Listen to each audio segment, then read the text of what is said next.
नमस्कार, आप देख रहे हैं राजीव टाइम्स। आपके साथ मैं हूं आराधना नामदेव। रुक करते हैं आज की खास खबरों की ओर। इंदौर पहुंचे मुख्यमंत्री डॉक्टर मोहन यादव ने मीडिया से चर्चा करते हुए कई बड़े बयान दिए हैं।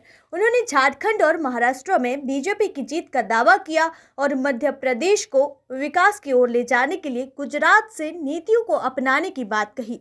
साथ ही VRTS हटाने के मुद्दे पर जनता की समस्याओं को ध्यान में रखते हुए जरूरी कदम उठाने का भरोसा दिया। इंदौर एयरपोर्ट पर मुख्यमंत्री मोहन यादव का मंत्री तुलसी सिलावट और बीजेपी नेताओं ने स्वागत किया। इसके बाद मुख्यमंत्री का सिम्बोसिस यूनिवर्सिटी कार्यक्रम के लिए रवाना हुए। मीडिया से चर्चा के दौरान सीएम ने कहा कि झारखंड और महाराष्ट्र में पूरे देश के अंदर बीजेपी के पक्ष में माहौल बना हुआ है। यही कारण है कि महाराष्ट्र में एक बार फिर भाजपा की सरकार बन रही है और झारखंड में भी बीजेपी जीत रही है। मध्य प्रदेश को आगे बढ़ाने के लिए जहां भी जाना पड़े हम जाते हैं। गुजरात हमसे कई मामलों में आगे है और उनकी कई नीतियां बहुत अच्छी हैं। उन्होंने कहा कि भोपाल में जैसे BRTS हटाया गया है उससे यातायात में सुधार हुआ है। इंदौर के लोगों में भी हमें BRTS को लेकर शिकायतें मिल रही हैं। कोर्ट में भी हम इसे हटाने के पक्ष में बात रखेंगे। हम जनता की परेशानी को ध्यान में रखते हुए काम कर रहे हैं और इसके सकारात्मक परिणाम आएंगे। झारखंड हो, महाराष्ट्र हो, पूरे अरे भैया जरा आराम से। पूरे देश के अंदर भारतीय जनता पार्टी के पक्ष में माहौल बना हुआ है। मुझे इस बात का संतोष है कि देश की जनता अब भाजपा के प्रति जो रुझान दिखाती है वो मतभेद तक भी ले आती है और यही कारण है कि अनुमान भी दिख रहा है और हम सब देख रहे हैं कि महाराष्ट्र में महायुति की सरकार एक बार फिर बनती आ रही है। उसी प्रकार से झारखंड में बीजेपी जीत रही है और करीब करीब सारे उपचुनाव में अच्छे अनुकूल परिणाम आ रहे हैं।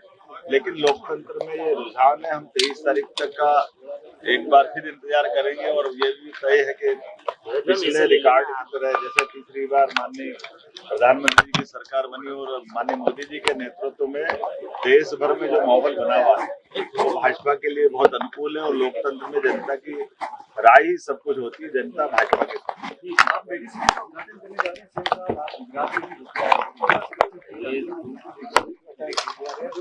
मध्य प्रदेश को आगे बढ़ाने के लिए जहां भी जाना पड़े, जो भी देखना पड़े, मैं मान के चलता हूँ गुजरात बहुत उनसे कई मामलों में उनकी उन्नत अवस्था है। ऐसे में स्वाभाविक रूप से वहाँ जब यशस्वी प्रधानमंत्री अभी जो वर्तमान माननीय मोदी जी CM से तब से और कई सारी नीतियां उनकी बहुत अच्छी है। उन नीतियों को ऑब्जर्व करने के लिए सीखने के लिए मैं अपने अधिकारियों के साथ गया था। मुझे संतोष है इस बात का कि उन कई सारी नीतियों को हम अपने यहाँ लागू करके यहाँ से भी अपने प्रदेश को और आगे बढ़ाएंगे।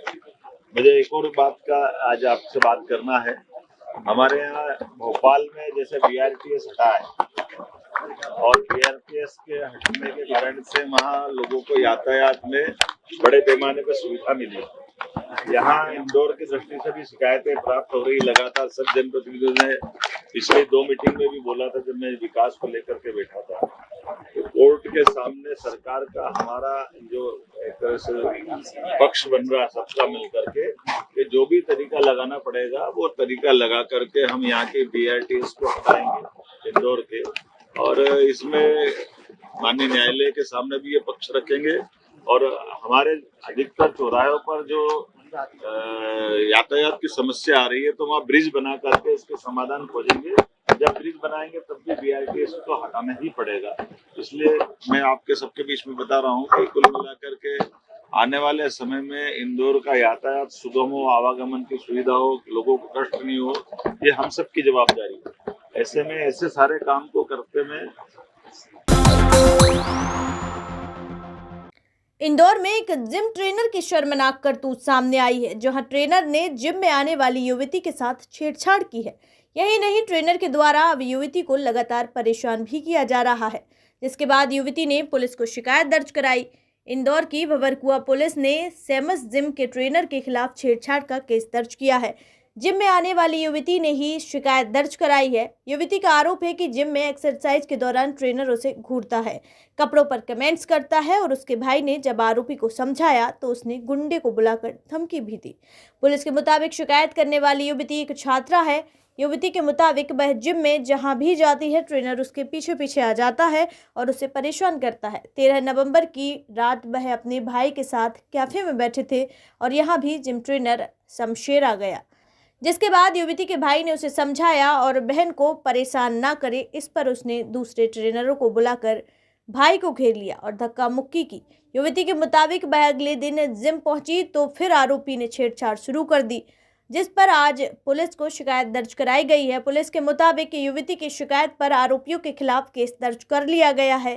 साथ ही पूरे मामले की गंभीरता से जांच की जा रही है। थाना बगौर में एक छेड़छाड़ का मामला पंजीबद्ध किया गया है, जिसमें कि गुलाराम उस्ताद मार्ग पर एक जिम है, उसके जिम ट्रेनर के खिलाफ, जो कि वहां पर जिम करने वाली एक महिला के द्वारा आरोप लगाया कि उसके द्वारा गलत कमेंट किए जाते, कपड़ों पर गलत कमेंट किए जाते। छेड़छाड़ का मामला फिलहाल जिम ट्रेनर के खिलाफ दर्ज किया गया है युवती की रिपोर्ट पर।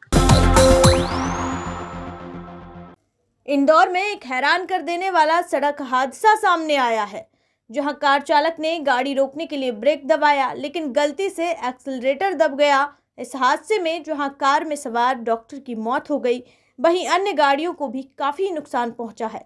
इस घटना का एक सीसीटीवी फुटेज भी सामने आया है। इंदौर के विजयनगर क्षेत्र के रसूमा चौराहे पर हुए एक सड़क हादसे का सीसीटीवी वीडियो सामने आया है, जहां वीडियो में डॉक्टर की कार ने आगे खड़ी कार को जोरदार टक्कर मारती नजर आई है। टक्कर इतनी जोरदार थी कि कार में सवार डॉक्टर की मौत हो गई थी, तो वहीं खड़ी कई गाड़ियों को भी नुकसान पहुंचा है। बताया जा रहा है कि नैनो कार चला रहे डॉक्टर मुकेश तिवारी ने कार को रोकने के लिए ब्रेक की जगह गलती से एक्सीलरेटर दबा दिया था। इससे गाड़ी बेकाबू हो गई और सिग्नल पर खड़ी आगे वाली कार से जा टकराई। वहीं आगे वाली कार भी धक्का लगने से तीसरी कार से जा टकराई और किस्मत से आगे वाली कार के एयर बैलून खुल गए और इस कार में सवार 2 लोगों को भी मामूली चोट आई है। हादसे में डॉक्टर तिवारी के सिर में गंभीर चोट आई थी, जिस वजह से उन्हें गंभीर हालत में एक निजी हॉस्पिटल में ले जाया गया, जहां उन्होंने दम तोड़ दिया। विजयनगर में एक एक्सीडेंट की घटना हुई है। इसमें रसूमा चौराहे पर जब ट्रैफिक लाइट थी तो उस समय एक गाड़ी खड़ी हुई थी आगे, उसके पीछे से नैनो का ड्राइवर आया और तेजी से उसने चलाई और नैनो वाली गाड़ी उस आगे खड़ी हुई कार में घुस गई और इसमें ड्राइवर की मृत्यु हो गई है। जो नैनो को ड्राइव कर रहा था उसकी मृत्यु हो गई है। फिलहाल इसमें मर्ग कायम किया गया है। इसमें सीसीटीवी फुटेज के आधार पर इसमें और भी चंदी साक्ष्यों के आधार पर वैधानिक कार्रवाई की जा रही है। इंदौर के LNCT कॉलेज के छात्रों ने आज अपनी समस्याओं के समाधान के लिए मोर्चा खोल दिया है। बड़ी संख्या में छात्र कलेक्टर कार्यालय पहुंचे और अपनी समस्याओं को लेकर प्रदर्शन किया। इस दौरान छात्रों ने कॉलेज में लगातार हो रही अनियमितताओं के खिलाफ कलेक्टर को ज्ञापन भी सौंपा है। अखिल भारतीय विद्यार्थी परिषद के छात्रों ने आज अपनी मांगों को लेकर जमकर प्रदर्शन किया। इंदौर के कलेक्टर कार्यालय पर बड़ी संख्या में छात्र और संगठन से जुड़े नेता इकट्ठा हुए और प्रदर्शन करते हुए जमकर नारेबाजी की। इस दौरान छात्रों ने LNCT मेडिकल कॉलेज में सामने आ रही समस्या और मुद्दों पर कलेक्टर आशीष सिंह को एक ज्ञापन भी सौंपा है। छात्रों का कहना है कि LNCT मेडिकल कॉलेज में 50 दिनों से पढ़ाई नहीं हो रही है, साथ ही अस्पताल सुविधाएं भी बंद है। छात्रों ने मांग की है कि कॉलेज सुचारू रूप से संचालित किया जाए और समय पर एग्जाम। वहीं छात्रों ने आरोप लगाया है कि कॉलेज प्रबंधन की लापरवाही से यहां पढ़ने वाले 600 से ज्यादा छात्रों के भविष्य पर संकट के बादल मंडरा रहे हैं। हमारी मांग सिर्फ इतनी सी है। यहाँ आज पूरे जो पीछे आपको छात्र दिख रहे हैं LNCT मेडिकल कॉलेज के 21 वर्ष 2022 वर्ष 2023 वर्ष के बैच के छात्रा यहाँ पर सब इकट्ठे हुए हैं। कॉलेज का मैटर से इतना है कि कॉलेज 53 डेज 53 दिन से 8 अक्टूबर से कॉलेज बंद है, हॉस्पिटल सेवाएं बंद है।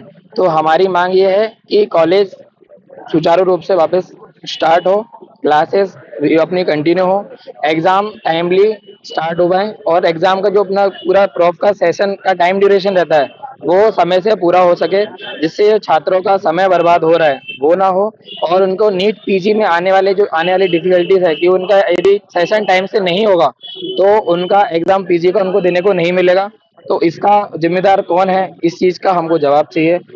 ये LNCT कॉलेज में MBBS के स्टूडेंटों के साथ जो समस्याएं हो रही है उसको लेकर इन्होंने ज्ञापन दिया है। इनका कहना है कि हमारी क्लासेस व्यवस्थित संचालित नहीं हो रही हैं और यूनिवर्सिटी जो बदलने की बात की जा रही है वहाँ के प्रशासन द्वारा, यूनिवर्सिटी के अपने कॉलेज के प्रशासन द्वारा, तो उससे इनके बीच भ्रम की स्थिति उत्पन्न हो रही है, तो उसके लिए इन्होंने ज्ञापन दिया है। आयुष्मान योजना के तहत गरीब और बुजुर्ग लोगों को समय पर और बेहतर इलाज की सुविधा मिले, इसको लेकर कलेक्टर आशीष सिंह ने एक अहम बैठक ली है। इस बैठक के माध्यम से कलेक्टर आशीष सिंह ने नए आयुष्मान कार्ड बनाने के लिए शिविर लगाने के निर्देश भी अधिकारियों को दिए हैं। प्रधानमंत्री नरेंद्र मोदी के द्वारा हाल ही के दिनों में 70 वर्ष से अधिक उम्र के बुजुर्गों को आयुष्मान योजना के तहत लाभ देने की घोषणा की है। ऐसे में इंदौर जिला प्रशासन ने भी इस महत्वपूर्ण योजना को लेकर काम तेज कर दिया है।